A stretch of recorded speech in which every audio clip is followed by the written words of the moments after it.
আমি রুমে বিশ্রাম নিতে গিয়ে শুয়ে পড়লাম। হঠাৎ মনে হলো কেউ আমার পাশে শুয়ে আছে। চোখ খুলতেই দেখি শ্বশুর আমার পাশে শুয়ে আছেন। তাকে দেখে আমি হতবাক হয়ে গেলাম। শ্বশুর আবার ভুলে গেলেন যে আমি তার বউ নই, আমি তার ছেলের বউ।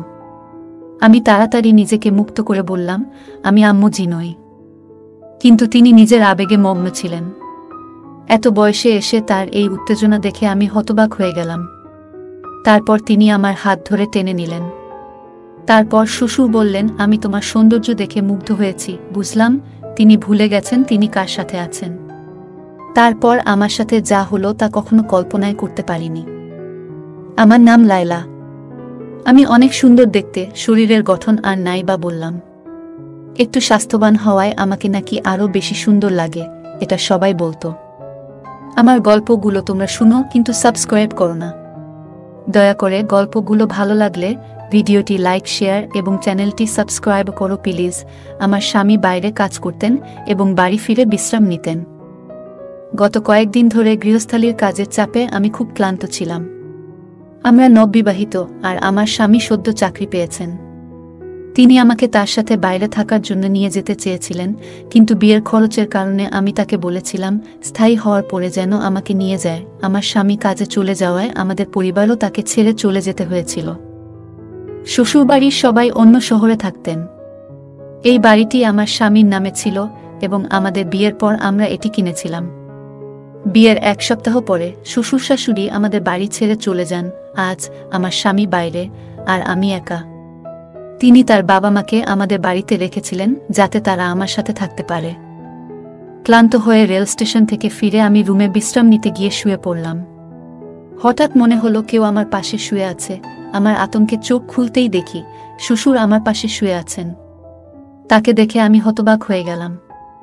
তার উপস্থিতি আমার কাছে অদ্ভুত মনে হলো, কিন্তু তিনি স্বাভাবিকভাবেই বললেন, সুমনা, তুমি খুব ক্লান্ত, আরামে ঘুমাও। আমি তাড়াতাড়ি বললাম, বাবা, আমি সুমনা নই, আমি লয়লা, আপনার ছেলে রিপনের বউ। তাড়াতাড়ি দরজার কাছে গিয়ে আওয়াজ করতে লাগলাম। শ্বশুরবাড়িতে শ্বশুরের এভাবে আসাটা খুব অদ্ভুত লাগছিল। হঠাৎ আমার শাশুড়ি ঘরে ঢুকে জানতে চাইলেন, তোমার শ্বশুর এখানে কি করছেন? তারপর বিব্রত হয়ে বললেন, তোমার শ্বশুর স্মৃতিভ্রংশে ভুগছেন, তাই হয়তো ভুল করে এখানে এসেছেন। আমি তখনই স্বস্তি পেলাম। শ্বশুরের ভুল বোঝার কারণে এই ঘটনা ঘটেছে, যা আমার কাছে ভয়ানক ছিল। এটি অন্যায় ছিল, কিন্তু আমার শ্বশুর স্মৃতিভ্রষ্টতার কারণে ভুল করে আমার রুমে এসেছিলেন। আমি দরজা বন্ধ করিনি, কারণ আমরা দুজনেই এই বাড়িতে একা থাকতাম। আমি আবার শুয়ে পড়লাম, কিন্তু ঘুমাতে পারছিলাম না। আমার স্বামী এখন বাইরে থাকে, তাই আমাকে শ্বশুর শাশুড়ির সাথে থাকতে হয়। প্রায় 2-3 মাস ধরে আমি একাই ছিলাম। সদ্য বিবাহিত হওয়ায় স্বামীর ইচ্ছা মেনে নেওয়া ছাড়া আর কোনো উপায় ছিল না। আমার স্বামীর পরিবার আমাদের বাড়িতে এলো। আমার শ্বশুর স্মৃতিভ্রষ্ট ছিলেন, যা আমাকে চিন্তিত করেছিল। এতদিন আমি জানতাম না, কিন্তু এখন বুঝতে পারলাম তার সাথে থাকা কঠিন হবে। বিয়ের পর পুরো 1 সপ্তাহ শ্বশুর শাশুড়ি আমাদের বাড়িতে ছিলেন। সেই সময় শ্বশুরের অসুস্থতার কোনো লক্ষণ দেখিনি, কিন্তু স্বামী চলে যাওয়ার পর তার স্মৃতিভ্রষ্টতা প্রকাশ পেল। এ অবস্থায় তার যত্ন নেওয়া কঠিন হবে। সারা রাত এভাবে ভাবতে ভাবতে সকালে রান্নাঘরে গেলাম নাস্তা করতে। তখনই শ্বশুর এসে হাত জোট করে দাঁড়ালেন। আমি চিন্তিত হয়ে বললাম, কি ব্যাপার বাবা, এভাবে হাত জোট করে দাঁড়িয়ে আছেন কেন? শ্বশুর বললেন, রাতে আমি ভুলে গিয়েছিলাম কোনটা আমার রুম আর কোনটা আমার বউয়ের। খুবই লজ্জিত। আমি যদি জানতাম এমনটা হতো না। ভবিষ্যতে যদি ভুল করি ক্ষমা করবেন। আমি বললাম, বাবা, আপনি আমার বর। যা হয়েছে ভুলে যান। এরপর তাকে বাইরে পাঠিয়ে চা নিয়ে আসলাম। আমারও খারাপ লাগছিল, কিন্তু শ্বশুরকে বিব্রত দেখে বুঝলাম আমারও ভুল ছিল। আমরা সবাই মিলে নাস্তা করলাম। তবে আমি আমার স্বামীকে খুব মিস করছিলাম। তিনি প্রতি কয়েক ঘন্টা পর পর ফোন করতেন। শাশুড়িও আমাকে খুব ভালোবাসতেন। আমাদের দিনগুলো ভালোই যাচ্ছিল। শ্বশুর শাশুড়ির আচরণে আমি অনেক হাসতাম। এটা একটা মজার ঘটনা ছিল। যখন আমার স্বামী ফোন করলেন, আমি বললাম, শ্বশুর শাশুড়ির সাথে থাকায় আমি একাকিত্ব অনুভব করছি না। তিনি বললেন, এজন্যই তাদের এখানে রেখে গেছেন। একদিন বিকেল 5টা, গরমের দিনে আবহাওয়া ভালো ছিল। আমি কিছুটা বাতাস নিতে বারান্দায় গেলাম। দোলনায় বসে মোবাইল ব্যবহার করছিলাম। হঠাৎ শ্বশুর এসে বললেন, তোমার হাত অনেক সুন্দর, তুমি অনেক সুন্দর, তোমাকে আগের মতোই সুন্দর লাগছে। এটা শুনে আমি লজ্জা পেলাম এবং উঠতে চাইলাম। তিনি আমার হাত ধরে টেনে নিলেন। আমি রেগে বললাম, বাবা আপনি কি করছেন?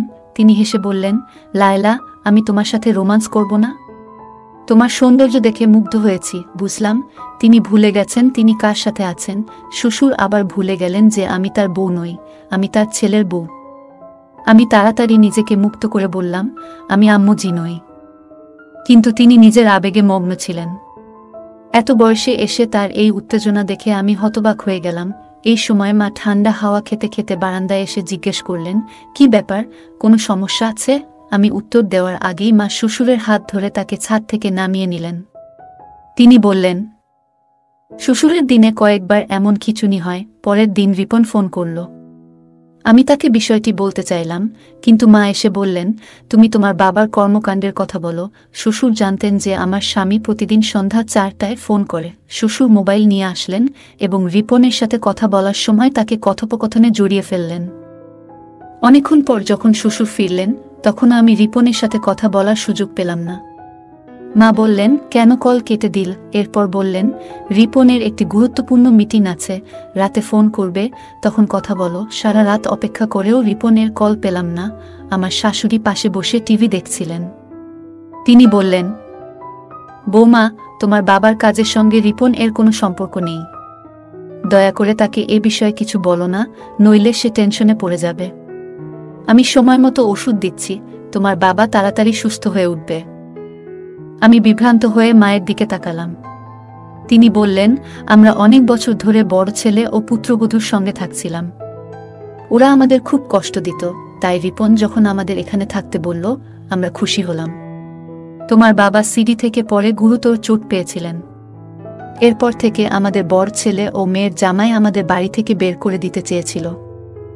রিপন আমাদের তার বাড়িতে রাখার সিদ্ধান্ত নিয়েছে এবং তোমার বাবার ওষুধের খরচ বহন করছে। জামাই, তুমি একদম অন্যরকম।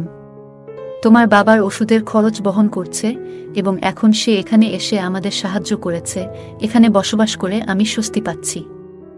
আগে ভয় ছিল যে রিপন তার ইচ্ছামতো বিয়ে করে বর পুত্রবধূর মতো কাউকে নিয়ে আসবে, কিন্তু তোমার সঙ্গে থেকে এখন স্বস্তি পাই। ছেলেটাও ভালো আর মেয়ের ভালো, তাই রিপনকে কিছু বলবেন না, যেন চিন্তিত না হয়। তোমার বাবার অবস্থা আগের থেকে ভালো, কিন্তু রিপন তার বাবা মায়ের প্রতি খুব সদয়।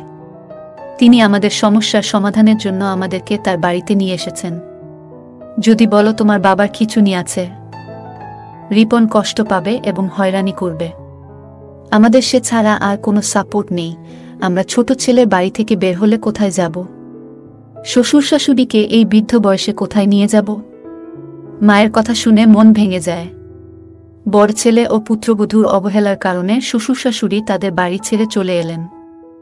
আমি শ্বশুর শাশুড়ির কষ্ট বুঝি, কারণ আমার বাবা মাও চলে গেছেন।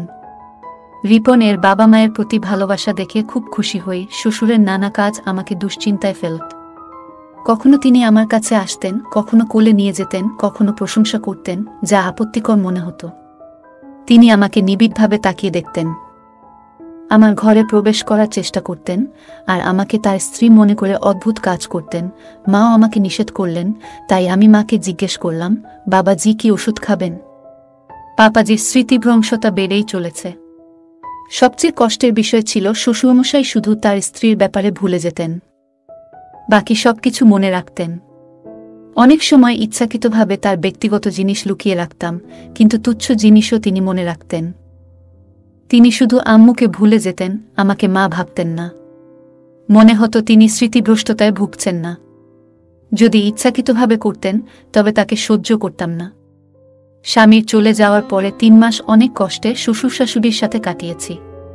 রুমের দরজা বন্ধ করে ঘুমাতাম এবং সারাদিন মুখোমুখি না হওয়ার চেষ্টা করতাম। একদিন দুপুরে দরজায় তালা লাগাতে দেখলাম দরজাটা ভাঙা। চিন্তিত হলাম, কারণ সকাল পর্যন্ত দরজার তালা ঠিক ছিল। বিকালে ঘুমানোর সময়ও আমি সবসময় রুমের তালা লাগিয়ে রাখতাম, কিন্তু আজ তালাটা নষ্ট হয়ে গেছে। কোনোভাবে দরজাটা ঠিকমতো বন্ধ করেছিলাম। রাতে ঘুমাতে গেলাম, কিন্তু দরজা খোলা থাকায় ঘুমাতে পারছিলাম না। রাত 3টায় ঘুমিয়ে পড়লাম। সকাল 6টায় ঘুম ভাঙল। অবাক হয়ে দেখলাম আমার স্বামীর বদলে শ্বশুর আমার বিছানায়। আমি শ্বশুরকে জাগালাম, কিন্তু তিনি আমাকে সুন্না বলে ডাকতে লাগলেন এবং আমাকে জড়িয়ে ধরার চেষ্টা করলেন। আমি নিজেকে মুক্ত করার চেষ্টা করছিলাম। তখন সকাল 6:05 স্বামী রিপন হঠাৎ 3 মাস পর ঘরে ঢুকে পড়লেন। আমি নাইট ড্রেস পরা ছিলাম, শ্বশুরও রুমে ছিলেন। রিপন আমার মুখে জোরে থাপ্পড় মারলেন এবং বললেন, আমি বিশ্বাস করতে পারছি না যে তুমি এমন কাজ করেছ। তার কথায় আমি হতভম্ব হয়ে পড়লাম। অশ্রু গড়িয়ে পড়ল। তাকে বোঝানোর চেষ্টা করলাম, এটা আমার দোষ নয়। বাবাজির স্মৃতিভ্রংশ আছে, তাই তিনি আমার রুমে এসেছেন। আমি তাকে সবকিছু সত্যি বললাম এবং বললাম মা ও বাবা উভয়ই আমাকে সমর্থন করবে। তখন অবস্থা ছিল যেমন আকাশ ভেঙে পড়ার মতো। বুঝতেই পারিনি যে দুজনেই এমন দ্রুত রং বদলাবে। তখন শাশুড়ি কাঁদতে দেখে বলেছিলেন, রিপন, আমি তো তোমাকে আগেই বলেছিলাম তোমার স্ত্রী চরিত্রহীন। ওর আচার ব্যবহার খুব খারাপ। আমি অনেকদিন ধরে তোমাকে বলছি যে তোমার স্ত্রী তোমার বাবাকে পটানোর চেষ্টা করছে, সে তোমাকে ছাড়া থাকতে পারছে না, তাই এমন করছে। শাশুড়ি মা আরও বলেন, ও তোমার বাবার নয়, তোমার স্ত্রীরই দোষ। এই মেয়েটা খারাপ। মা তখন কান্নায় ভেঙে পড়লেন, আর আমি তাকিয়ে দেখছিলাম কতটা সহজে মিথ্যা বলছে সে। শ্বশুর বলল, তোমার স্ত্রী আমাকে প্রলুব্ধ করেছে। বলল, আমার সাথে রাত কাটাবে না বললে তোমাকে আমাদের সম্পর্কে মিথ্যা বলবে এবং আমাদের এই বাড়ি থেকে বের করে দেবে। বাবা বললেন, আমি একজন সৎ মানুষ, আমি কখনো কোনো নারীর দিকে তাকাইনি। আমি এই বৃদ্ধ বয়সে এমন পাপ করতে পারি না। তোমার স্ত্রীর কথায় আমার কোনো বিশ্বাস নেই। রিপন এর মুখ রাগে লাল হয়ে গেল। সে কিছু না বলে আমার হাত ধরে বলল, তুমি আমার মা বাবাকে কষ্ট দিচ্ছ, তোমার লালসা পূরণ হচ্ছে না বলে আমার টার্গেট হয়ে গেছ। গত 2 মাস ধরে আম্মু আমাকে প্রতিদিন ফোন করে তোমার কিছু ছবিও পাঠিয়েছে, কিন্তু আমি আম্মুর কথা বিশ্বাস করিনি। আমার বিশ্বাস ভেঙে দিয়েছ। আজকে আমার সব ভুল ভেঙে গেল। মা বারবার বলার পরেও আমি যদি না আসতাম তাহলে কিছুই জানতাম না। আমি স্বামীর পায়ে ধরে বললাম, তুমি জানো তোমার বাবা স্মৃতিভ্রষ্টতায় ভুগছেন। তিনি সকালে এক শূন্যতা থেকে আমার রুমে আসেন, আমাকে মা মনে করেন। আজও তেমন কিছু হয়েছে। আমি জানি না মা তোমাকে কি বলেছে, কিন্তু বিশ্বাস করো, আমি চরিত্রহীন নই। তোমার বাবাকে আমি নিজের বাবার মতো দেখি, তার সাথে খারাপ কিছু করব কেন? রিপন বলল, আর কিছু শুনতে চাই না। সব শেষ। আমি বললাম, ভগবানের দোহাই, এসব বলো না, আমার সংসার ভেঙে যাবে।